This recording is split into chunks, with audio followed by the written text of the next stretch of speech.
i-update ko na lang uli kayo. O, di ba? Update sa aking mga kaampalaya. Papakita ko ulit sa inyo ang aking ampalaya. Kung ano na yung nangyayari.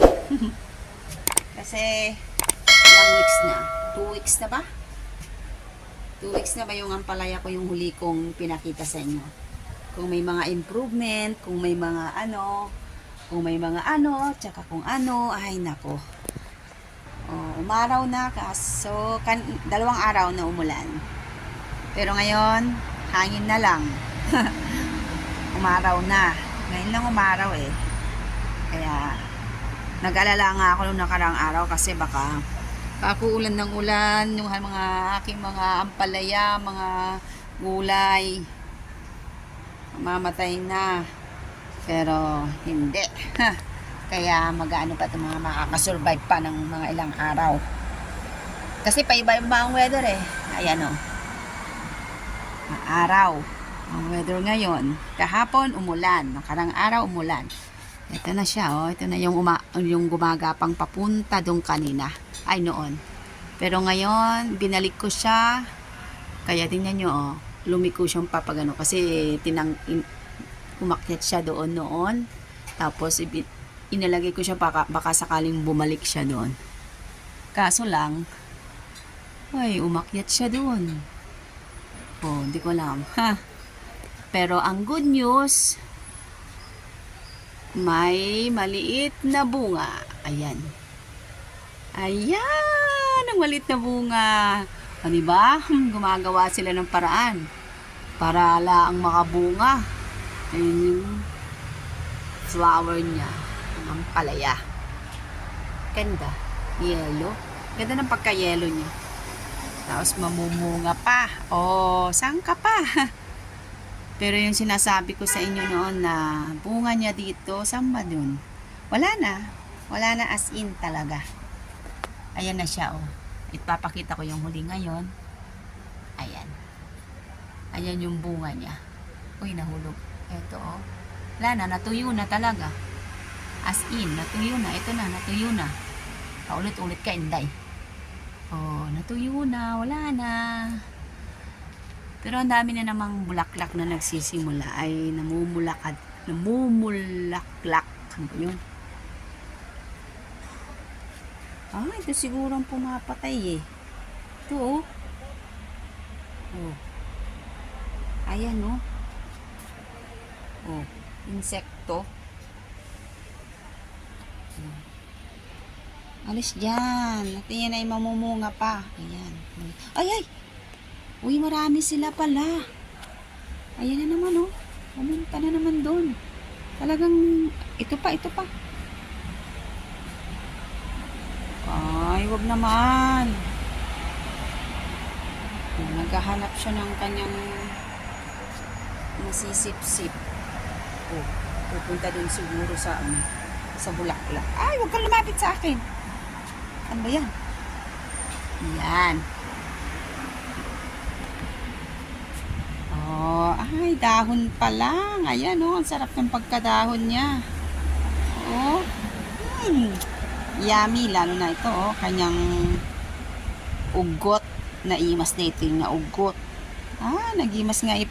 Magimas nga iparabaw te, uray, parabaw jay balatong, o ano, ilaga mo lang, o kaya iparabaw mo lang di jay inapoy. Ay, nagimas dato yan eh. Tapos si daw mo tibaggoong. Apo na yan. Ay, yung nasa dulo doon, wala na talaga as in. Ayun, ipapakita ko rin. May natuyo siyang ganito. Ayan. Kukunin ko na lang para makita nyo. Ay, ito pala. Wala na rin. Wala na. Natuyo na talaga as in. Wala. Malungkot na naman si Inday. Ay, ang mga ampalaya ko. Ay, mayroon doon. May pag-asa ako. May pag-asa ang aking ampalaya. Uy, may pag-asa tayong mga kaampalaya. Mabubuhay. Hindi ko na mabilang kung ilan ang nahulog, namatay, nawala. Ay, pero may isa akong good news. Malaki na yung aking mga sili. Yung siling nandyan dati, Tinanggal ko na, nilagay ko na dyan. O, di ba? May pagbabago. Lumaki na rin siya. Lumaki na rin ang aking ay sili pala.